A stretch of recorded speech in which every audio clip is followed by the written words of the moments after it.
বানিয়ে ফেললাম কাচ্চি বিরিয়ানি। এর জন্য আমি প্রথমে একটা মশলা বানিয়ে ফেললাম। দেখো আমার কি কি লাগছে।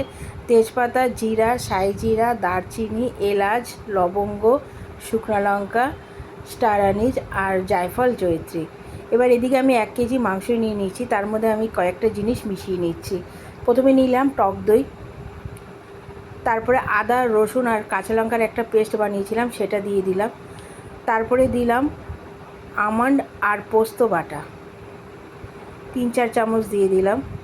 এরপরে যে মশলাটা আমি বানিয়েছিলাম সেটা একটা শুকনো খোলায় ভেজে আমি ডাস্ট করে নিয়েছি, সেখান থেকে আমি 2 চামচ মশলা দিয়ে দিলাম। এটা বলতে পারো বিরিয়ানিরই মশলা। আন্দাজ মতো নুন দিয়ে দিলাম সামান্য হলুদ। এবার কালারের জন্য একটু কাশ্মীরি মির্চ দিয়ে দিলাম।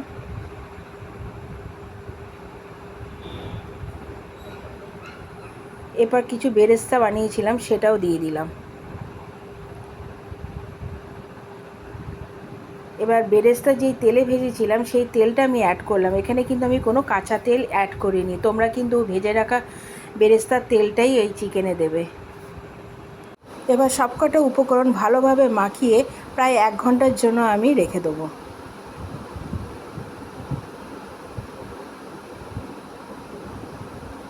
প্রায় 1 ঘন্টা পরে আমি ফিরে আসছি। এবার অন্যদিকে আমি প্রায় 500 মতন চাল ভালো করে ধুয়ে আধা ঘন্টার জন্য ভিজিয়ে রেখেছিলাম, কিন্তু জলটা ফেলেই দিয়েছিলাম। এবার যখন আমি ভাতটা বানাবো তার মধ্যে আমি দিয়ে দেবো কয়েকটা তেজপাতা, দারচিনি আর 3-4টে এলাচ, আর সামান্য নুনও অ্যাড করব।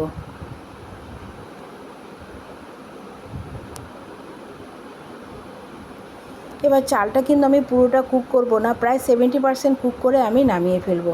দেখো চালটা কিন্তু পুরোটা সেদ্ধ হয়নি। এবার আমি নামিয়ে ফেললাম। এবার জলটা ঝরিয়ে রেখে দেবো। এবার যেটাতে আমি বিরিয়ানি বানাবো সেটাতে প্রথমে ঘি মাখিয়ে নেব, তারপরে সম্পূর্ণ চিকেনটা আমি দিয়ে দেবো।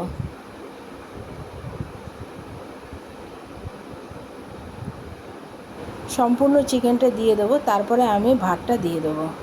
সম্পূর্ণ চিকেনটা আমি একবারই দিয়ে দেবো, তার উপরে আমি ভাতটাকে দিয়ে দেবো। কারণ এটা পার্ট বাই পার্ট করতে হবে না, এটা একবারে আমাদের বসাতে হবে। প্রথমে চিকেনটা দিতে হবে, তারপরে আমাদের ভাতটা দিতে হবে।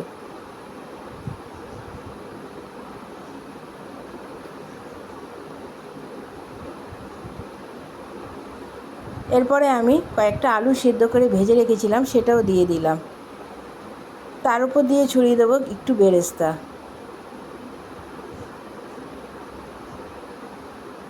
সামান্য বেরেস্তা দিয়ে দিলাম।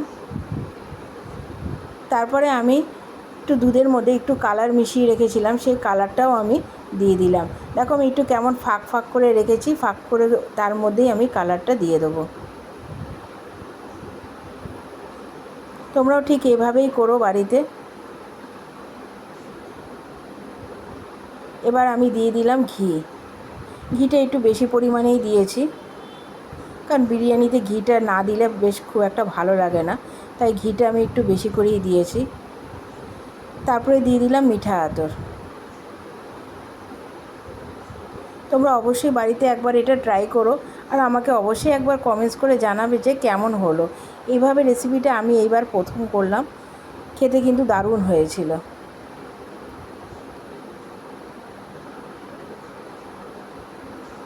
এবার চারিদিকে আমি আটা দিয়ে মুখটাকে বন্ধ করে দেবো, যাতে কোনো রকম এয়ার ভেতরে না যেতে পারে, বা বাইরেও যাতে এয়ারটা না বেরিয়ে পড়তে পারে।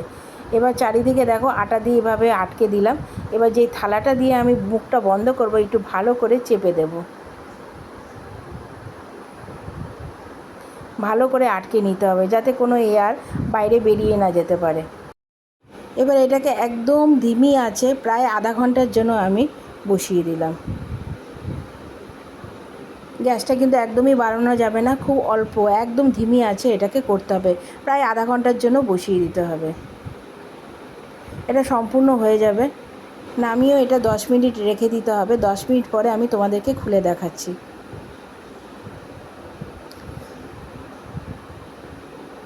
দেখো আমাদের বিরিয়ানিটা পুরো রেডি হয়ে গেছে।